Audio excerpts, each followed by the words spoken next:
All right, hello everybody. My name is Max Cembalest. I'm here with my colleague Rowan Cheung. We are machine learning engineers at Arthur, here to talk a bit about some research we've been doing into using LLMs for evaluating LLMs. So without further ado, I am going to get started here with these slides. This is an introduction to us. You have our contact information there. In case you have any questions you have about this presentation, you can feel free to reach out to us directly. So the outline of the talk that we are here to give today is going to start with a bit of a background on Arthur Bench, a tool that we've been building here at Arthur. We're going to go over a brief history of evaluating text before LLMs really came onto the scene. We're going to give an overview of what it looks like to use LLMs to evaluate text models. And then we're going to show some statistics from the experiments that we've been running, which are meant to address the questions of how should we be using LLMs for evaluation, and can this be actionable in a production setting? So, a bit of background first. We at Arthur are working on a tool called Bench, which is supposed to help with benchmarking the performance of different LLMs, different prompts, different generation settings, all in a way that is fully open source and is meant to be customizable to your team's specific data. So some of the ways that you can score the performance of your LLMs or the performance of your prompts use kind of classic time-tested metrics from NLP from before LLMs. But what we've been experimenting with this year is using LLM prompting as a way to evaluate the performance of other LLMs. This is an emerging way of conducting evaluation that the space has seen gain some popularity in this year. So what we've included out of the box with Arthur Bench are some prompts that use GPT 3.5 Turbo to act as an evaluator of other LLMs. So we've included these prompts for the two kind of most common use cases that we've been seeing so far, which are summarization tasks and question answering tasks. So motivated by the fact that we've already been exploring this in Arthur Bench, we wanted to explore this a bit more generally. When does it make sense to use an LLM like GPT 3.5 Turbo to evaluate other LLMs? You have the opportunity to check out the GitHub project for this open source package in the QR code there to the side. So what do we mean by evaluation? So we are using that term a bit broadly to refer to whatever tests and metrics that you're running to judge a generative text model for production readiness. And this can mean a lot of different things. So the most strict and concrete way that you could be conducting evaluation is you run your model and then you check if the string that the model output was exactly the string that you were looking for. And for a question like, or for a task like summarization, that's a bit too strict of an enforcement. There are many possible summaries that are good enough. So evaluating by only looking for a specific string doesn't work for summarization. But on the other end of the spectrum, the least concrete and strict way that you could evaluate, for example, a summarization is just asking yourself, well, does it have the right vibe? And what we've been thinking about here for evaluation is that proper evaluation of tasks like summarization needs to be in between the most concrete and the least concrete option. You need to be able to flexibly handle a large space of possibly correct answers while still getting more quantitative than just a simple vibe check. So that's what we mean by evaluation. Now we're going to go over a brief history of what that basically looked like before LLMs. So I'm going to hand it off to Rowan now. Thanks. Cover a brief overview of a couple of methods for evaluating the quality of text that don't involve prompting an LLM. So we generally think about these methods as part of three different categories. The first is measuring word presence and what words are actually in the output text. So this could be comparing words in a reference piece of text to words in a model-generated output, or even something as simple as the length of the sequence that was generated. In the next class of metrics, we have metrics that leverage pre-trained NLP models. This could be done either by extracting embeddings from a pre-trained NLP model to use to calculate similarity to a reference text, or actually fine-tuning a model to measure some property of the text you care about, for example, sentiment or entailment. And in the last class, we have running perturbation tests. In these metrics, you change certain tokens in the input to the language model and measure how that changes the output. And these are really commonly used for both fairness and robustness testing. So let's walk through a small example to kind of get a sense of the pros and cons of some of these existing methods. At the top here, we have 3 sentences that all kind of have the same meaning. The speaker is cold because it is cold outside, and the speaker wants to remain inside of their car.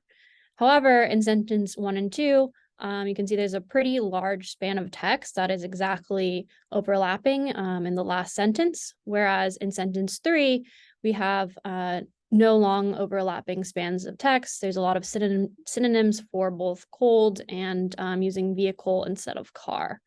So if we look at one kind of a pretty popular metric in the word presence category, the blue score, this kind of at a very high level is seeking to measure of how many of the words or n-grams, spans of text in the model generated candidate are also in the reference. And so if we treat sentence 1 as the reference text and sentence 2 as a candidate generation, it has a pretty high blue score, and that is due to the exact kind of matching span. I could barely spend more than 10 minutes outside. Whereas if we compare sentence 3 to a reference of sentence 1, we see the blue score drop significantly. And that is because there are no kind of large exact matching spans of text, and blue score is not really able to measure that the sentence 3 does have a similar semantic meaning to sentence 1. So moving forward to looking at actually leveraging a pre-trained NLP model, we can take a look at the BERT score, which seeks to measure a similar kind of overlap between the sentences, but uses the embeddings drawn from a pre-trained language model instead of the raw tokens themselves. So if we kind of compute the same measures using BERT score, we see that sentence 2 and sentence 1 still have a high BERT score, but now sentence 1 and sentence 3 also receive a pretty high score.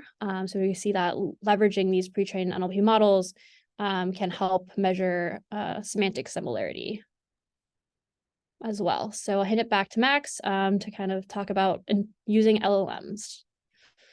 Okay, so what we want to show here is that the process of using LLMs to conduct evaluation, as opposed to those 2 methods that we just touched on, the blue score or the BERT score, there's something a little bit conceptually simpler about using LLMs for evaluation, which is that for whatever generated text that you want to evaluate the quality of, you pass it into some prompt template that you provide to an LLM, and then that LLM just provides feedback as to how good the generated text was.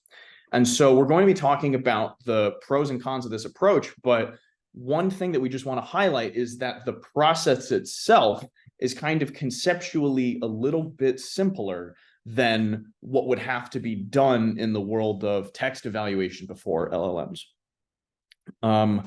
What does it look like in practice to actually use an LLM to provide feedback? Well, a lot of different approaches that are using LLMs to provide feedback. You could all think of it as using LLMs for classification, where scoring some response on a scale of 1 to 10 is classifying that response as to where on the 1 to 10 scale it actually belongs. You could use LLMs to do binary classification on tasks like, does a response contain hate speech or does a response contain attempts at disinformation? This is possible by constructing examples of hate speech and examples of disinformation, providing those in a prompt template, and then prompting the language model based on all these examples to classify some new response as either yes or no for a property like hate speech or disinformation. And what we're seeing in this space that's emerging is that this act of choosing a few examples, this is called few-shot prompting. This can go a really long way in getting a basic first implementation of using LLMs to successfully evaluate other LLMs.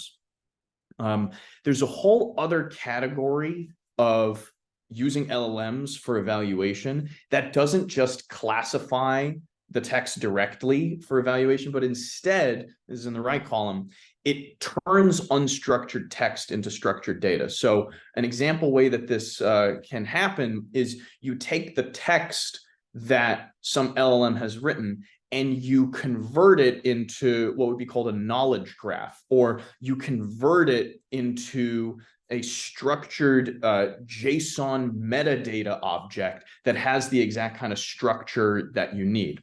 This is a general task of taking unstructured text and using LLMs to convert it into structured data.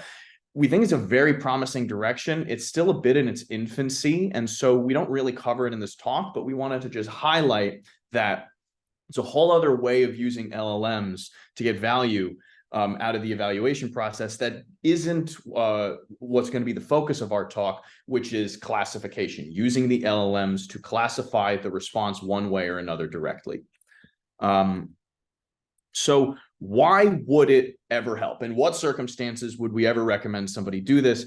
Typically, the reasons that we see value in LLMs for evaluation has to do with speed and sensitivity. So I mentioned this a bit earlier. It can be kind of quick to get a first implementation of using an LLM to conduct evaluation, especially relative to the amount of work that it may have required in the sort of pre-LLM era to get an evaluation pipeline set up in its first iteration. So to be a bit more concrete of what I mean by that, to use an LLM to conduct evaluation, what you really need to prepare is a description of your evaluation criteria in words, and then a few examples to provide in your prompt template. And that should be contrasted with the amount of work and data collection that would be required to build your own pre-trained NLP model, or to fine-tune your own NLP model to use that as an evaluator. So the fact that you can iterate on your verbal descriptions and a small number of examples means in general your iteration speed of iterating on and improving on your evaluator can be very, very quick in this LLM era.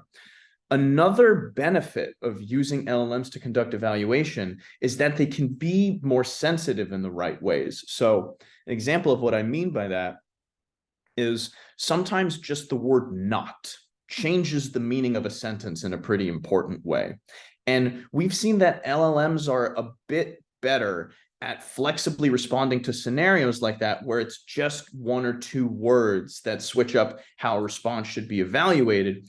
And the pre-trained NLP models were a little less flexible and able to handle that with, slightly lower sensitivity to just one or two crucial tokens like that. But this sensitivity is a bit of a double-edged sword. It means LLMs as evaluators, due to this extra sensitivity, can sometimes be less predictable. So that's going to be something that we touch on in the rest of this talk. What are the challenges with using LLMs as evaluators? Basically, the one that we're going to share our work with has to do with that they're too sensitive and variable to be a fully automatic evaluation solution. What we mean by sensitivity is that there's many different ways to set up an LLM as an evaluator, and depending on those configuration choices you make, the evaluator could act very differently. So that's what we're going to touch on in a bit. Something we wanted to mention before we get to the sensitivity problem is that LLMs as they are currently designed and deployed, are pretty fundamentally constrained by the difficulty of the task that you're throwing them at. So if you wanted to use an LLM as an evaluator for some problem that would require many steps of reasoning or would require reasoning about multiple values or multiple variables at the same time, LLMs on their own right now will really struggle with that. A disclaimer to make there is that this will improve over time as more tools and APIs are available for LLMs to interface with. And we don't show experiments that we ran about this problem, but we wanted to show some research that was done by a team at the Allen Institute on this, that transformers on their own right now, even when they are fine-tuned on many examples of a multi-step reasoning task, for example, multiplying large numbers together, they experience this really sharp performance drop-off as soon as you step just beyond the size of the problems that they were trained on. So what that looks like with multiplication is that this team fine-tuned transformers on multiplication problems up to a certain size of number.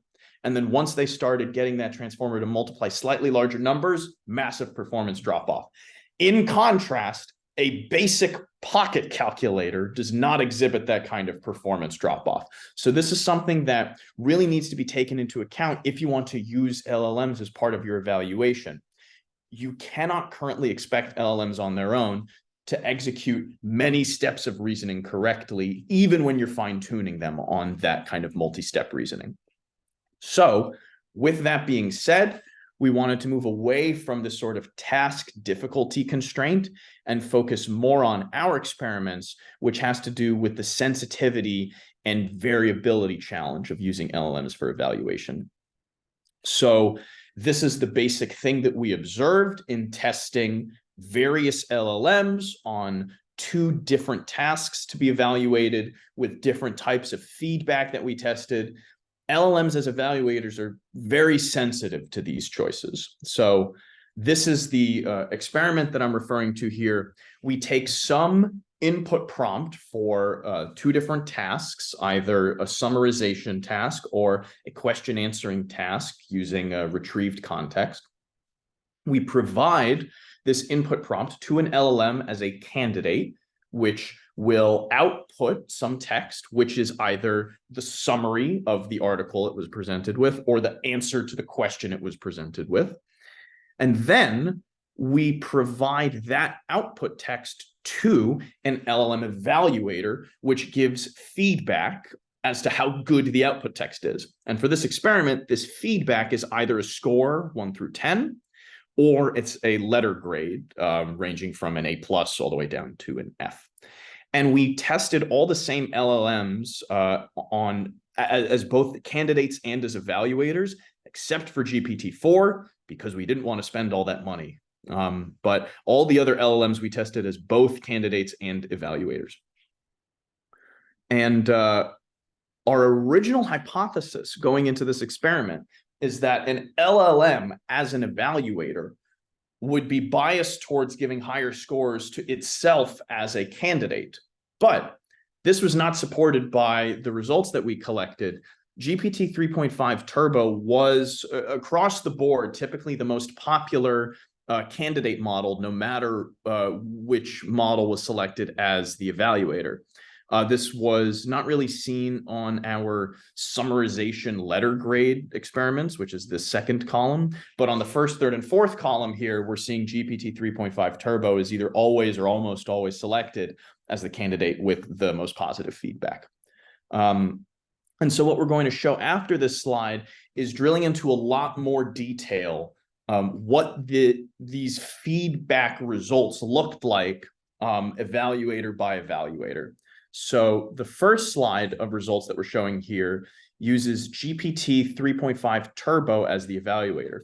These grids show all of the inferences that we threw at GPT 3.5 Turbo to evaluate. And so you can see in these grids a whole bunch of letter grades on the right and a whole bunch of number scores on the left. The top pair of grids represents the feedback on the summarization task, and the bottom pair of grids represents the feedback on the question answering task. And just some observations that we wanted to call out here is that summarization systematically gets lower scores than question answering. And so that's important to call out, because this is what helped us realize that the kinds of distributions of feedback that you can expect from an LLM as an evaluator is going to be very different depending on the task that you're actually evaluating for. So you'll need to keep that in mind, whether or not you're using an LLM to evaluate summarization, question answering, or something else. The actual meaning of a 9 out of 10 or an A- grade is going to be different depending on the overall distribution that you're collecting. Something that we wanted to call out as a detail is, very rarely were very low scores given. So we just wanted to point out these, boxes that got a D grade here on the question answering task, just to sanity check that there actually is something sensible going on here. For this same input, this was the question that we asked: why be concerned about a change of just a few degrees in average global temperature? The context that we provided to the LLM candidate to answer the question is this excerpt on the right side of the screen from this International Committee on Climate Change report. We can see two different answers that GPT 3.5 Turbo graded. The first answer got an A+. It's a pretty sensible answer to the question. And the second answer got a D. And so when we wanted to understand, well, why did this answer get a D? We judged it against the retrieved context and found that the answer was just a verbatim copy and paste of the context, including the section header B.1.4. So this just serves to show that there is something sensible going on when the response occasionally gets a very low grade from GPT 3.5 Turbo as evaluator. To contrast with GPT 3.5 Turbo, here we see the distribution of feedback that was given by Claude 2, a model trained by Anthropic. And relative to GPT 3.5 Turbo, we're seeing many more perfect scores given for summarization and many fewer perfect scores given for question answering, which just reinforces the fact that the distributions of feedback that you can expect from the LLM are going to be sensitive to which LLM is providing feedback. What we see here in the boxes, again, called out with the orange highlight, is those are the same two boxes that got the lowest scores from GPT 3.5 Turbo as evaluator. But something to notice is that while GPT 3.5 Turbo gave them a D, Claude gave them a B. So even though Claude's feedback distribution is a different distribution than GPT 3.5, it skews a little higher, we can see that there's some consensus between these two evaluators on what the lowest scoring candidates were for that batch. So despite the sensitivity and despite the change in distributions, it's good to see that there is at least sometimes some consensus on the worst scoring responses. So then the largest Llama 2 model as an evaluator, the 70 billion parameter model, relative to GPT 3.5 Turbo and Claude, this provides feedback distributions that are much more uniform across all candidates for the same input. And the actual scores themselves are much more concentrated to specific values. For example, the top left grid plot is only showing summary scores of 3, 5, and 8. So this just shows that the way Llama 2 was configured when we tested it back in August, it is much less useful as an evaluator due to this consistency. We're not really able to separate candidates using this model as an evaluator. We would need to really iterate on the configuration settings and the prompting in order to get value out of this model as an evaluator. And then using command as an evaluator, the model trained by Cohere.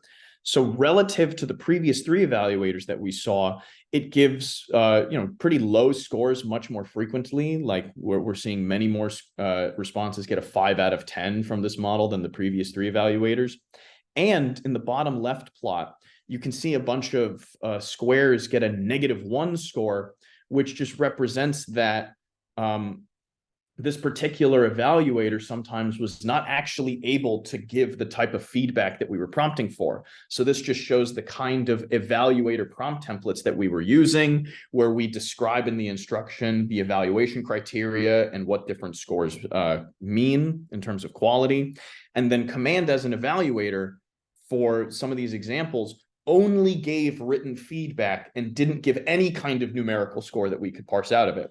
So this just serves to highlight the importance of using models that have been properly instruction trained and instruction tuned to follow your instructions to get the type of feedback that you are prompting for. So with all of that, I'm going to hand it back now to Rowan. So Max has kind of covered some of the challenges for developing an LLM guided evaluation. Next, we kind of wanted to see how well can this be used and how would it compare to some of the metrics that we covered in the overview, specifically for the use case of human-in-the-loop validation.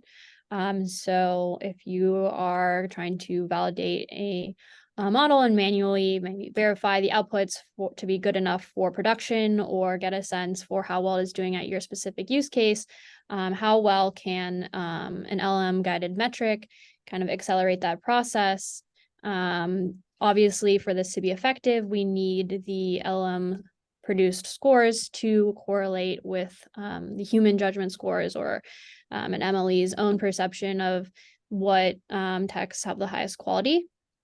So to kind of get a baseline for how some of the standard metrics might perform in this case, we can reference some work done by Stanford when they produced the Helm baseline. So on the next slide, we kind of show their results.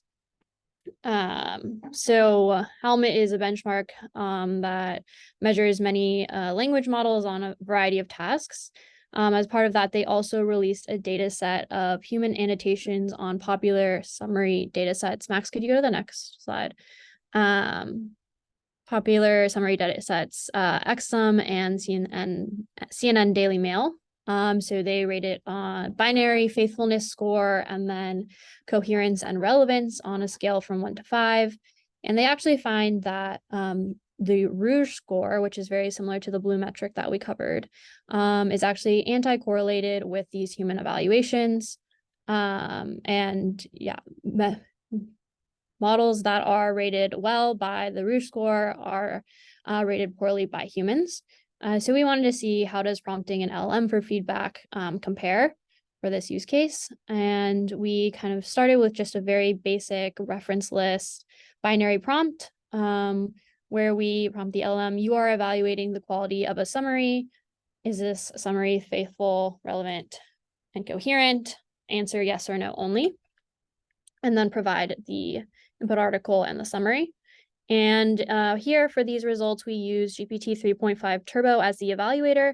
And we do see a slight correlation with the human ratings, with the coherence scores having the strongest correlation.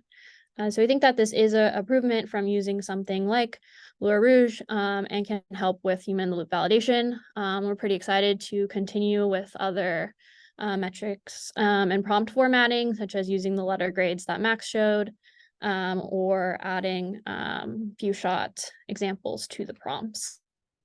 So kind of in summary, we can't recommend any one size fits all solution for evaluating generative text models.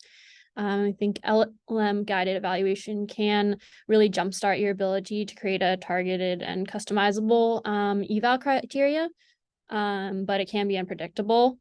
So our motivation with Arthur Bench was to create a framework that would allow you to both iterate quickly on your task and on your evaluation system. So we'd love for you to check out the GitHub if you're working on an LLM production application. and hear more about how you're thinking about evaluating LLM applications in the future. Thank you. We have questions in the chat, so I think we'll just work through those, Max. Do you want to start with the first one? Yeah, so the first question that we're seeing in the chat asks, given that outputs may be subjective, how do you approach subjective evaluation in benchmarking, and what techniques are used to reduce subjectivity? So the way I understand this question, like whether a summary is good or not, we could sort of think about that as a subjective answer. It's not really always so quantitatively answerable whether the LLM outputs are good or bad. So our recommended strategy for dealing with a subjective task that you need to evaluate is just to collect as many examples of that task as possible. You pre-sort them into examples that were good and examples that were bad. You verbally describe what, if anything, was in common between all the examples that were good, what was in common between all the examples that were bad. And then once you have done that exercise, you have given yourself what is necessary for a possible few-shot prompt, where you can use those examples of that task to then prompt an LLM to possibly recognize good versus bad examples of that task in the future. So in summary, the best way to deal with how to evaluate subjective tasks is to just collect as many examples of that task that you're able to describe good or bad aspects of the performance. That's what we would recommend as a first step there. We have another question. How do you make sure the LLM evaluator is performing well? Doesn't this approach make the problem more complicated than already is? We have to evaluate both the evaluator and the main model. How about evaluating the evaluator, which evaluates the evaluator? This is an excellent and deep question. Because we're using LLMs to evaluate other LLMs, any flaw that could exist in the LLM candidate could then exist in the LLM evaluator. So some research that we saw out of the University of Washington ran an experiment that got the same LLM to answer a bunch of questions, many of which came out with wrong answers, and then prompted that same LLM to then try to recognize whether or not those answers were right or wrong in a separate session. And what these researchers found, which we found pretty fascinating, is that the same LLM can recognize mistakes that it made and call them mistakes. And what they need in order to do that is to be prompted in a fresh, separate session. So that's one bit of evidence that we saw that LLMs could, in fact, serve as evaluators, even if they, are noisy.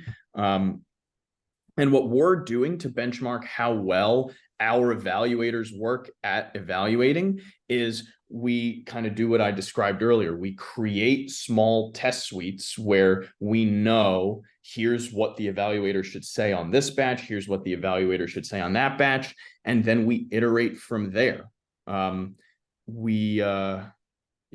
think I'll leave my answer to just there for now. Rowan, is there anything you wanted to add to that? I think that we can kind of flow into the next question from that, which asks about validating against human raters. So I think that's another way that we try to evaluate the efficacy of the LM evaluations is their alignment with human ratings. I think that the question also mentioned that human ratings can have low reliability and are often conflicting with each other. So I think that is definitely a challenge with using human rated data sets. I think that something we're trying to help with the development of Arthur Bench is allowing you to experiment and kind of have a sandbox for developing your own LM guided evaluations with your kind of knowledge of your specific use case, rather than having to generalize from kind of an open source summary data set and very general human ratings on one type of summary, allowing you to craft a prompt that might be best suited to your specific use case. There's a question in the chat that's asking, how much did we spend on evaluation? I can recall that for my particular experiments that I was showing with those grid plots, it costs, depending on the model, between like $2 and $10. So I think on the Cohere command model, I think I spent somewhere between like $5 to $10 on running all those evaluations. I think it was, it's going to depend very much on the specific, LLM and the costs that they charge. Any questions you recommend we take next, Rowan? There's also a question about examples of prompts for different evaluations. I think in our slides, we have the prompts that we used for the experiments shown here. There's also a couple prompts in the Arthur Bench GitHub repo that we're using as out-of-box scoring methods for both summary quality and QA correctness that you could check out. You can go back here. The way the evaluator prompts look is they have the instruction, which gives the evaluation criterion of here's what a correct answer is, or here's what a good summary is. And then it sort of describes with something like a rubric. Here's signs of a 10 out of 10 versus here's signs of an 8 out of 10 versus here's signs of a 6 out of 10. Then you also include all of the inference data that the candidate model took as inputs and outputs. And so what the evaluator receives is the evaluation instructions plus a rubric. And then it has, in this question answering example, here was the user's question, here was the retrieved context, here was the candidate's answer. And so given all of this information, the evaluator provides some score.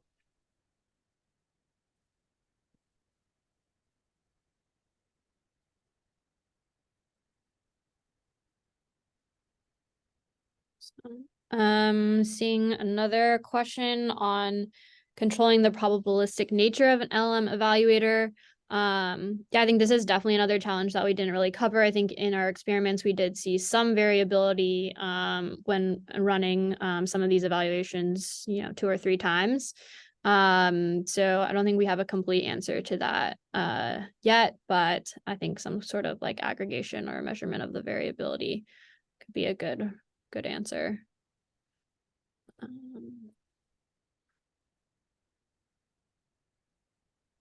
We had a question which asked, do we know of any similar analysis but specific to RAG and retrieval for QA systems? So these experiments that we did, the question answering evaluation, this is a set of RAG examples where we're evaluating the quality of an answer, not just given what was the question that the user asked, but also given what were the excerpts of context that were extracted from a real document that has the answers to these questions. And so our analysis was doing RAG examples, but it was not using metrics that are really specific to RAG. So the work that we've been following that's specific to RAG is bringing in more metrics from the information retrieval space that evaluates with metrics that are kind of like search engine metrics, how relevant are some of these retrieved contexts. And then the evaluation can sort of take that into account. You can judge the quality of some answer conditional on the quality of the retrieved text. So we've only seen very little in that space so far, but what we have seen is sort of bringing in metrics from information retrieval to conditionally evaluate a model's answer relative to the quality of the retrieved context.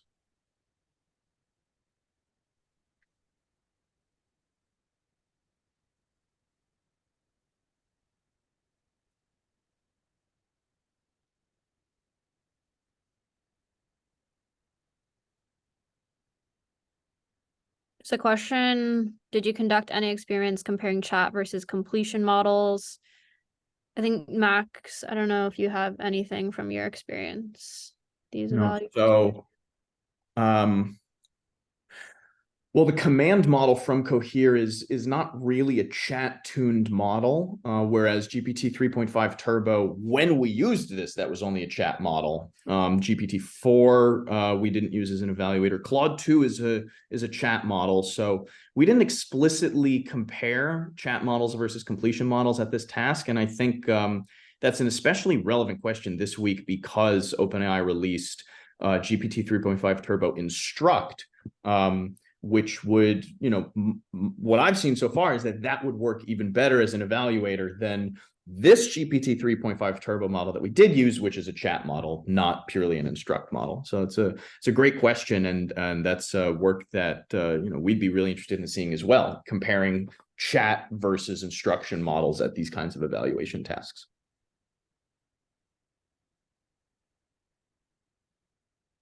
So we have a question, due to the variability in grading distributions, depending on the LLM evaluator, how do you decide on an appropriate threshold to filter on when designing the end-to-end system? For example, what letter grade would you base your cutoff on for a summarization task? So this is an excellent question. Really, some things again from these slides that have to do with that question is, the lowest scoring answers according to GPT 3.5 Turbo got a D. The lowest scoring answers according to Claude got a B. So what we would recommend is using some validation step to first learn what is the distribution of feedback that you're currently seeing from your evaluator, and then choose your cutoffs in the future based on that distribution that you see in your validation phase. So if your validation phase shows that the average grade is an A, then you should probably consider B grades low. Whereas if your average grade is a B, you probably shouldn't consider a B grade low. So really, this should sound like the kind of cross-validation step that's used in more classical machine learning of figuring out a sort of calibration step before moving on to some final model. We recommend something similar here, conducting a kind of calibration and validation phase to learn first what distribution of feedback you're seeing before you decide the end behavior of the overall evaluation pipeline.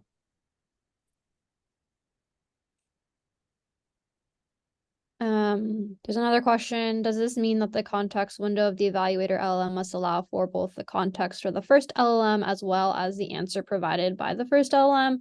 I think this depends slightly on how you're formatting your evaluation prompt. But for many cases, example, summarization, you do kind of need that input, the input that was summarized to know if it was a good summary. So very often will involve again, adding it to the prompt.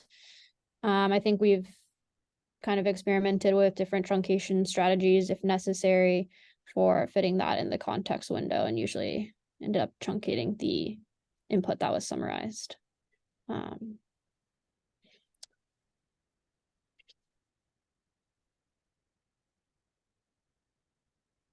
So another question, do you have a sense if combining evaluations from multiple models would be better than individual models? I don't think we have any kind of like quantitative experiments around this now, but I think kind of anecdotally, the answer would be yes. Some other use cases and teams that we've worked with have kind of looked at combining LM guided evaluations with kind of more interpretable or basic metrics like sequence length or sentiment to kind of get a broader score on how well a model is performing.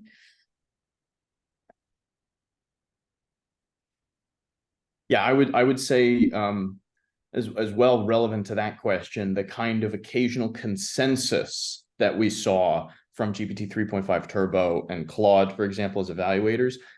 Yeah, we think that is, pretty useful signal because, there's still a lot of sensitivity coming from the scores on a case-by-case basis from just one LLM. we would recommend doing something like viewing what the scores are for more than one LLM, just so that you're not only relying on one evaluator signal. And that wisdom of the crowd phenomenon would definitely help reduce some of the uncertainty of whether or not you're going to action on any of these evaluation results.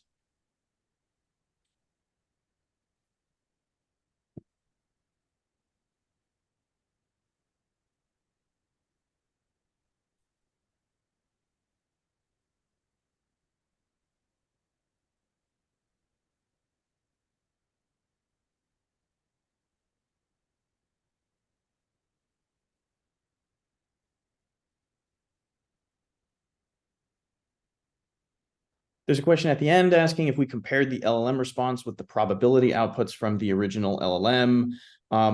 There was some experimentation that we did earlier in the summer, comparing like the kind of token likelihoods that you would get from a model with what other kind of prompt-based evaluation metrics would see. And we saw some signal that, inferences with lower token likelihoods were, more likely to be judged as incorrect by some other kind of prompt-based evaluator. So there is some signal in looking at token likelihood scores as like a measure of confidence, but it's very noisy, and the kind of signal that we saw there is pretty low. But it is something that we'll be paying attention to going forward. Especially because the new GPT 3.5 Turbo Instruct model is a model that also gives token likelihood scores. So, using token likelihood scores is something that we're interested in, but we haven't seen as much development in the space with yet. So we'll be looking at that pretty attentively. Question, we are working with game development, LLM, fine-tuning, anything you would recommend with the approach. I think it's a little hard to answer that question, but we do have a Discord and it's linked to on our bench GitHub, and to love to continue hearing more about use case and other use cases and how you're thinking about evaluation generally.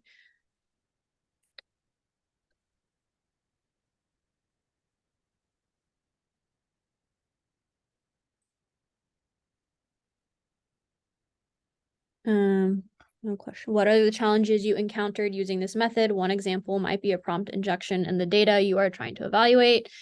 I think for this use case, we've kind of assumed that, users aren't trying to prompt inject their own evaluation suite. But that is something that we've thought about in terms of other enterprise use cases. I don't know if Max, you want to chime in on that at all? You mean with Shield, or you Yeah.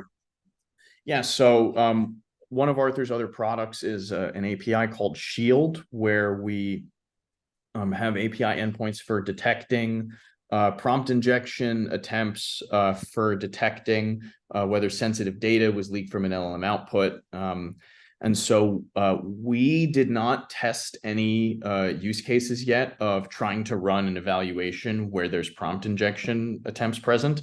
What we would recommend is running any kind of scan for prompt injection before you run these kinds of other evaluation results, because it's actually a very good question.